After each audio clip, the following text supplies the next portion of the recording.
नमस्कार, कैसे हैं आप लोग। आशा करती हूँ सुखी होंगे, स्वस्थ होंगे और प्रसन्न होंगे। आज मैं आप लोगों के लिए जो कहानी लेकर के आई हूँ उस कहानी का नाम है इज्जत के रहबर और ये कहानी लिखी है डॉक्टर पद्मा शर्मा जी ने। चलिए कहानी शुरू करते हैं। श्रीलाल के घर में खुशी का माहौल था। सब तरफ चहल पहल और खूब कोलाहल था। नई बहू आ जाने से रौनक में और अधिक इजाफा हो गया था। ढोलक की थापों के साथ महिलाओं के गाने के स्वर गूंज रहे थे। बधाइयाँ और दादरे गाए जा रहे थे। श्रीलाल की खुशी का पारावार न था। उनके छोटे भाई विशंबर का विवाह था। अम्मा बाबूजी की मृत्यु के बाद उन्होंने ही भाई को पाला और कोई तकलीफ नहीं होने दी। विशंबर श्रीलाल से उम्र में बहुत छोटा है, इसलिए उन्होंने उसे बेटे की तरह स्नेह दिया है। बारात से लौटे रिश्तेदार समधियाने की खातिरदारी की तारीफ कर रहे थे, जिसे सुनकर श्रीलाल का दिल बल्लियों उछल रहा था। रात की खुमारी अभी तक उतरी नहीं थी और मन व्यवस्थाओं में उलझ रहा था। अचानक बाहर तालियां पीटने की आवाज़ें सुनाई पड़ी। स्त्री पुरुष के मिले जुले अजीब से स्वरों के साथ तेज आवाज़ें भी आ रही थीं। श्रीलाल ने बाहर आकर देखा कि अपने पूरे फौज पाठे के साथ शबनम मौसी की हमजात सोफिया तालियां फटकारती हुई बाहर मौजूद थी। इस बार उनके साथ 13-14 साल का एक लड़का भी था, जिसे लगभग धकेलती हुई सोफिया बोली, चल बल्लू उधर बैठ तो। सोफिया तालियां पीटते हुए कह रही थी, हाय हाय हाय, हमें तो शगुन चाहिए, लड़के का ब्याह है, कोई मजाक नहीं। फिर वही तालियों की फटफट। 2001 का रेट चल रहा है, लाओ। छोटू की भाभी नया साड़ी ब्लाउज भी दो, और देखो मिठाई विठाई अनाज वगैरह भी लेती आना। तालियों की चटचटाहट सुनकर दूसरे लोग भी बाहर निकल आए। सबके चेहरे पर मुस्कान की रेखा पसरी हुई थी। उन्हें देखते ही सोफिया पहले से भी अधिक तेज आवाज़ में तालियां पीटती हुई बोली, हाय हाय हाय, अच्छे खाते पीते हो तुम लोग, इतना नहीं दोगे तो गरीब बेचारा क्या देगा। हाय हाय, हमारा पेट कैसे पलेगा। कहते हुए उसने पेट पर पड़े साड़ी के पल्ले को झटके से हटाकर अपना पेट दिखा दिया, जिससे पेट के साथ साथ बदन का ऊपरी हिस्सा भी दिख गया। बल्लू को यह सब देखकर जरा भी हैरत नहीं हुई। वहाँ खड़े पुरुष लोग एक दूसरे को इशारा करके हंस दिए। उन लोगों के भाव ताड़कर श्रीलाल ने छोटे बच्चों को अंदर जाने का आदेश सुना दिया। श्रीलाल सोफिया से कुछ कहना चाह रहे थे, लेकिन उसने उन्हें बोलने का जरा भी मौका नहीं दिया। वे बार बार कुछ कहते, लेकिन उनकी आवाज़ नक्कार खाने में तूती की आवाज़ की तरह दबकर रह जाती। उन लोगों में सोफिया ही मुखिया दिखाई दे रही थी। उसने अपने साथियों को ललकारते हुए कहा, अरे री, गाओ रे गाओ, ए बल्लू बजा तो ढोलक, ए संगीता, ए रबीना लगा तो ठुमका, अरे ओ रंभा, ओ सुल्ताना निकाल तो घुंघरू। देखते ही देखते उनका पिटारा खुला। रबीना और संगीता ने बड़े बड़े घुंघरू बांध लिए, रंभा ने मंजीरे संभाल लिए, सुल्ताना ने ढपली पकड़ ली। बल्लू ने लपककर ढोलक घुटनों के नीचे दबाकर अपने हाथ ढोलक पर साध लिए और सोफिया की ओर देखने लगा। सोफिया ने गाना शुरू कर दिया। कांटा लगा। एक खास तरीके से रवीना और संगीता मटक रही थीं और बल्लू ध्यान से उन लोगों का नाचना देख रहा था। रवीना दाएं तरफ झुककर उत्तेजित अदाएं दिखा रही थी। संगीता पैरों को आगे पीछे कर कदम ताल करके नाच रही थी। वह बाएं हाथ से अनोखे अंदाज में साड़ी की प्लेटें बीच में से ऊपर को उठाए दूसरे हाथ को नचा नचा कर घूम रही थी। वे कभी कभी लंबा घूंघट डाल लेती तो कभी उरोजों को और कूल्हों को झटके के साथ मटका देती थीं। बल्लू सोच रहा था, होली हो या दिवाली, सब त्योहारों पर सोफिया बस्ती के सब घरों से शगुन लेती है। अब तो राखी पर भी आने लगी है। वैसे शादी ब्याह हो या बच्चे का जन्म, सबके लिए उनके अलग अलग रेट चलते हैं। बाजार में दुकान वालों से भी खूब रुपए लेती हैं, उन्हें रिझाती हैं, फिर पटाती हैं। नए नए गीतों पर एक अलग तरह से कदम ताल के ठुमके लगाती हैं। टीवी देख देख कर हीरोइनों जैसा नाचने की कोशिश भी करती हैं। अंगों की चटक और कमर की लचक दुकान वालों के मनोरंजन का साधन बन जाती है। बल्लू वैसे तो इन लोगों की इन हरकतों का आदी हो गया है, लेकिन फिर भी इन लोगों का सीने पर से बार बार पल्ला हटा लेना और साड़ी घुटनों के ऊपर खींच लेना उसके मन में कभी कभी जुगुप्सा भर देता है। इनमें से कोई बीड़ी सिगरेट पीती थी, कोई तंबाकू खाती थी। नए नए डिज़ाइन के जनाना कपड़े व आर्टिफिशियल जेवर पहनना उनकी पसंद में शुमार था। सबकी आईब्रो तराशी हुई रहती, होठों पर चकाचक लिपस्टिक लगी होती थी। सीने पर रुई के पैड वाली ब्रा से उत्तेजक उभार दे दिया जाता था। सबकी दाढ़ी मूछ नीट एंड क्लीन होती थी और वे तो ब्यूटी क्वीन हो जाती थीं। जो स्त्री जैसी होती थी उनके पेट पर बाल नहीं होते थे। वे शायद औरत के रूप में जन्म लेकर भी अधूरी रही होती थीं। साथ में ढोलक बजाने वाला प्रायः पुरुष ही रहता था। ढोलक की गमक ऐसी कि सुनने वाले का मन नाचने को हो जाए। श्रीलाल ने देखा कि बल्लू 13-14 साल का बालक है। उसकी रेखें निकलना शुरू हो गई थीं। उसे देखते ही श्रीलाल को याद आया कि 14 साल पहले एक पागल कहीं बाहर से घूमती फिरती इस मोहल्ले में आ गई थी। कुछ महीनों बाद उस पगली के एक बच्चा पैदा हुआ था। पगली उस बच्चे को कैसे पालती, सब चिंतित थे, लेकिन मोहल्ले के किसी परिवार ने इतनी हिम्मत नहीं दिखाई कि उस बच्चे को पाल सके। तब पांडुरंगा जिंदा थे। उनकी टीम ने ही यह जिम्मा ले लिया था। उन दिनों श्रीलाल के मन में इन लोगों के प्रति अपार श्रद्धा उमड़ आई थी। शायद यह वही लड़का है। अब तो खूब बड़ा हो गया है और बड़ी मुस्तैदी से ढोलक बजाना भी सीख गया है। बल्लू को गाना सुनकर बड़ा मज़ा आ रहा था। गाने की एक लाइन सोफिया गा रही थी, फिर उसी लाइन को सुल्ताना और रंभा दोहरा देती थीं। इन दोनों में से जो भी लाइन को गलत दोहरा देती थी उसी की तरफ सोफिया आंखें तरेड़ देती थी। बल्लू ने रवीना पर एक नज़र डाली। वह नाच कर रही थी, अपने कंधे हिलाकर उरोज़ों को ज़्यादा मटका रही थी। उसने अपना ध्यान वहाँ से हटा लिया। वह सोच रहा था कि ये मोहल्ले वाले भी अजीब होते हैं। मोहल्ले में किसी के भी यहाँ बच्चा पैदा हो तुरंत इन लोगों को खबर कर देते हैं। मोहल्ले वालों में सब्र कहाँ रहता है। वे भी तमाशा देखना चाहते हैं कि हमारे घर से जितना लिया था पड़ोस वाली श्रीवास्तवनी उतना देती है या नहीं। मोहल्ले का कोई भी शुभचिंतक SMS की तरह तुरंत सूचित कर देता है। ये मोहल्ले वाले आपस में कितनी ईर्ष्या करते हैं। सोफिया जब बच्चे के जन्म पर नेक मांगने आती है तो अलग ढंग से नाचती है। इनमें से एक जन नए बच्चे को गोद में लेकर नाचती है और दिए गए अनाज के कुछ दाने बच्चे की माँ की गोद में डालकर कई आशीष दे डालती है। दूधो नहाओ पूतो फलो, बच्चा जुग जुग जिए, बच्चा कलेक्टर बने, गाड़ियों में घूमे, खूब नाम कमाए। अब सोफिया का दूसरा गाना शुरू हो गया था, प्यार किया तो डरना क्या। बल्लू आज तक नहीं समझ पाया कि इनमें से कौन किस कौम की है। उनके नाम भी अजीब होते हैं, सलमा भी, बड़ी भी, जगीरा, सुनैना। ये ज़रूरी नहीं था कि जिस कौम से वे आई हैं वैसा ही नाम रखा जाए। इस खेमे में आकर नए नाम पा लेने से इनका भूतकाल समाप्त हो जाता था। सांप्रदायिक सद्भाव की अनोखी मिसाल थी। हिंदू के मुस्लिम नाम और मुस्लिमों के हिंदू नाम रखे जाते थे। अधिकांश ने तो हीरोइनों के नाम पर अपने नाम रख लिए थे, जैसे माधुरी, रानी, डिम्पल, रवीना, रंभा वगैरह। जरा 1 मिनट मेरी बात तो सुन लो सोफिया। श्रीलाल की आवाज़ सुनते ही अचानक सोफिया ने गाना बंद कर दिया।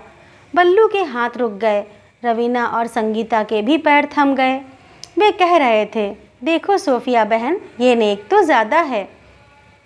सोफिया ने धमकी भरे स्वर में कहा, देखो लाल जी, यदि नेक नहीं दोगे तो हम अभी नंगा नाच दिखाते हैं। बल्लू को मालूम था कि मन माफिक या बंधे रेट के मुताबिक शगुन ना मिलने पर वह नंगे होने की धमकी देती है। वह सोच रहा था कि इन लोगों के नंगे होने में पता नहीं कौन सा श्राप समाया हुआ था कि धमकी से ही सब लोग डर जाते हैं।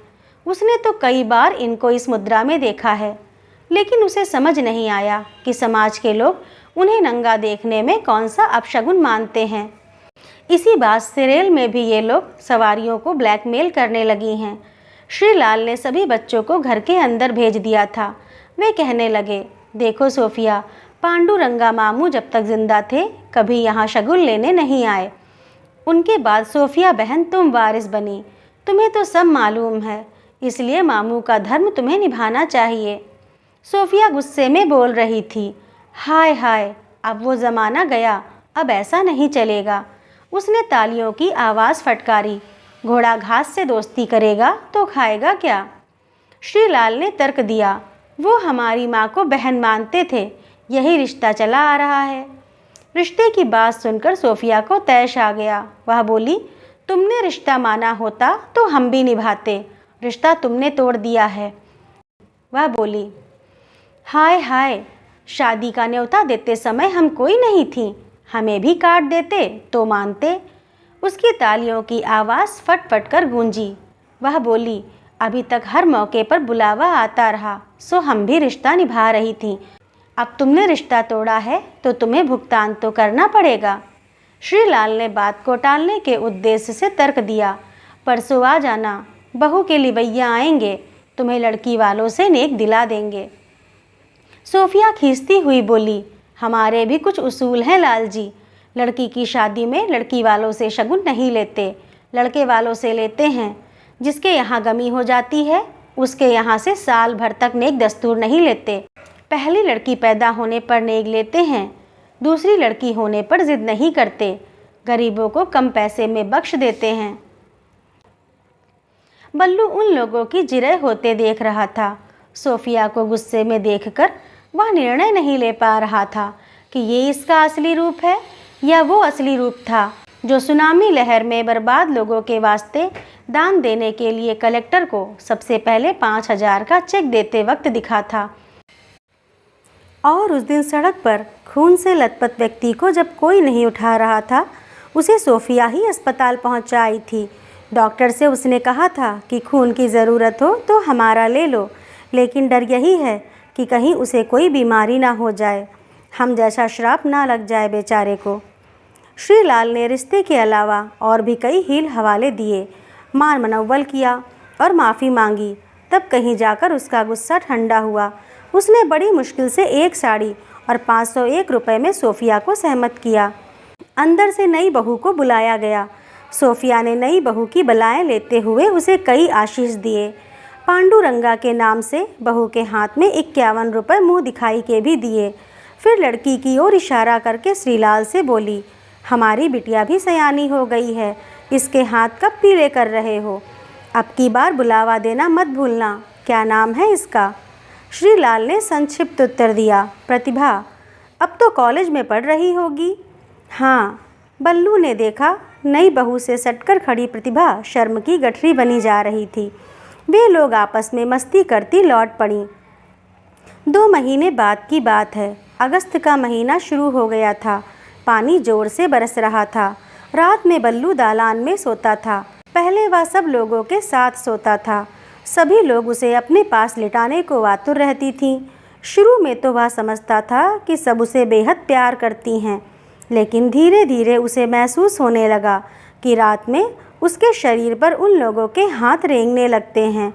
उनके हाथों का स्पर्श उसे अच्छा लगता और वह स्खलित हो जाता। एक रात जब एक के बाद एक 4 लोगों ने उसे परेशान किया तो वह चीख उठा। तब से सोफिया ने उसे बाहर दालान में सुलाना शुरू कर दिया।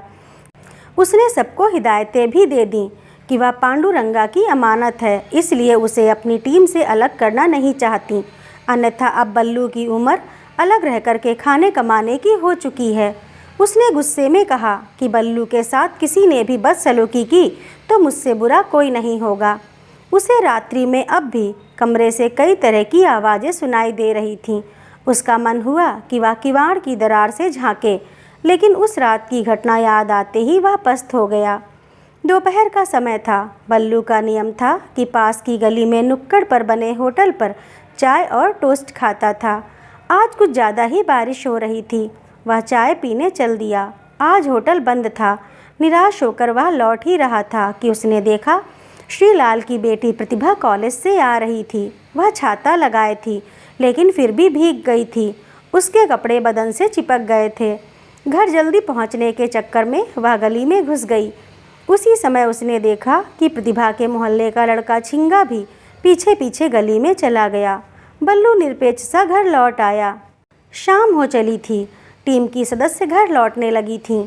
रवीना बदहवास सी सोफिया के पास आई और बोली, सोफिया भी, तुमने कुछ सुना? उसका सीना धौंकनी के समान चल रहा था। सोफिया ने कहा, जरा दम ले ले फिर बताना। रवीना फिर से बोल पड़ी, मैं श्रीलाल के मोहल्ले से आ रही हूँ। मैं सुनकर आई हूँ कि दिन दहाड़े आज उसकी लड़की की किसी ने इज्जत लूट ली। बल्लू पास ही खड़ा था। बोला, कब? आज दिन में, वो होटल वाली गली में। बल्लू हक्का बक्का रह गया। वह बोला, दिन में तो मैंने उसे देखा था गली में जाते। हाँ, उसके पीछे पीछे एक लड़का भी गया था, उसी के मोहल्ले का दादा छिंगा। सोफिया ने उसे पकड़कर झंझोड़ दिया और बोली, बता और क्या देखा था तूने? वह घबराकर बोला, कुछ नहीं, मैं तो वापस आ गया था। सोफिया रवीना की ओर मुखातिब होकर बोली, फिर पुलिस में रिपोर्ट लिखवा दी होगी, मरेगा साला अपने आप। रवीना बोली, वही तो, उन्होंने रिपोर्ट नहीं लिखवाई है। सुनते ही सोफिया ने बल्लू का हाथ पकड़ा और दनदनाती हुई श्रीलाल के यहाँ पहुँच गई। श्रीलाल घर पर ही मिल गए। उनका चेहरा बुझा हुआ था। सोफिया ने जाते ही प्रश्न दागा, आपने रिपोर्ट क्यों नहीं लिखवाई?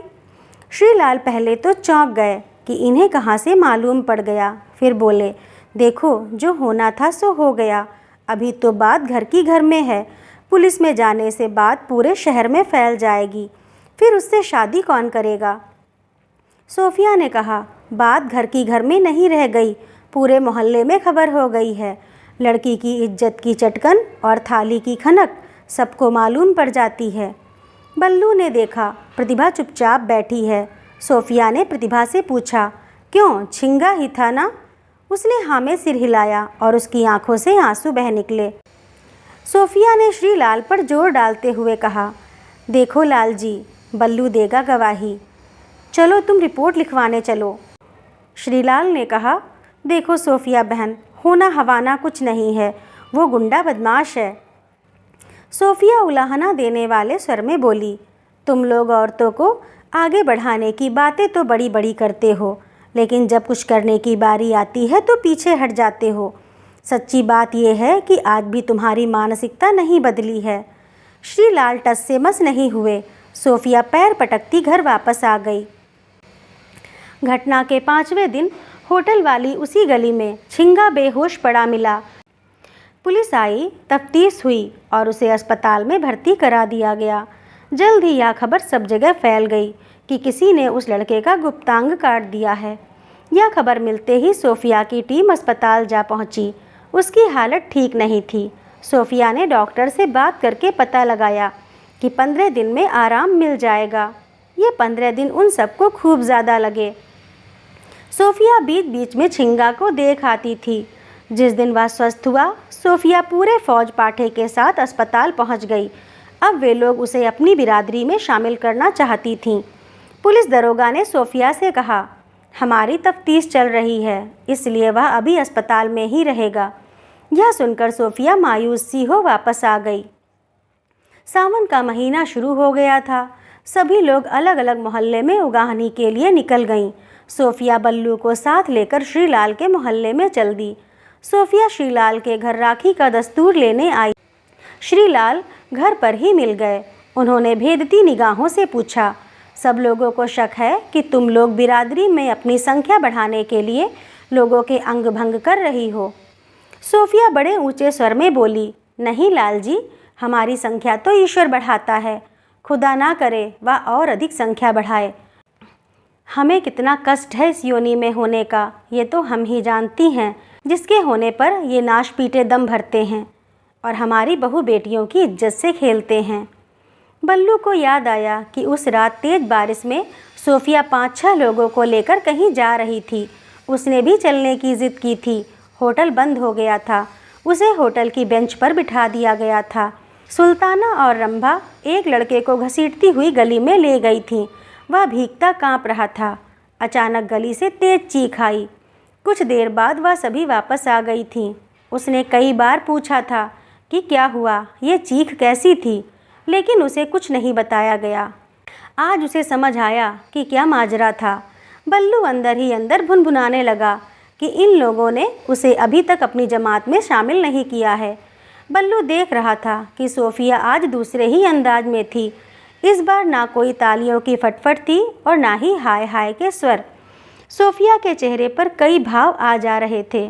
कुछ देर शांत रहकर वह बोली, हाँ, यही सच है कि ये काम हमने किया है, लेकिन अपनी संख्या बढ़ाने के लिए नहीं, बल्कि तुम जैसे भीरू लोगों में चेतना जगाने के लिए। जिस दिन बलात्कारियों को ये सज़ा मिलने लग जाएगी, उस दिन से कोई भी गुंडा औरतों की इज्जत लूटने की हिम्मत नहीं कर सकेगा। सोफिया श्रीलाल को शांत देखकर विषाक्त स्वर में बोली, अलबत्ता पहले तो माँ बाप इज्जत के डर से रिपोर्ट लिखवाते नहीं हैं।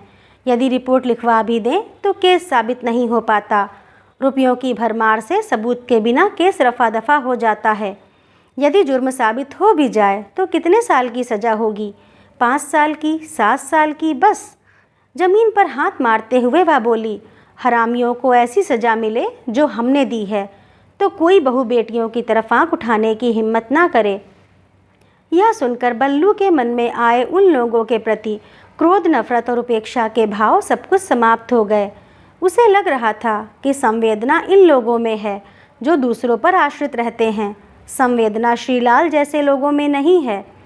इज्जत से तो यह लोग जीते हैं, दूसरों की इज्जत तो मौके बेमौके उधड़ती रहती है।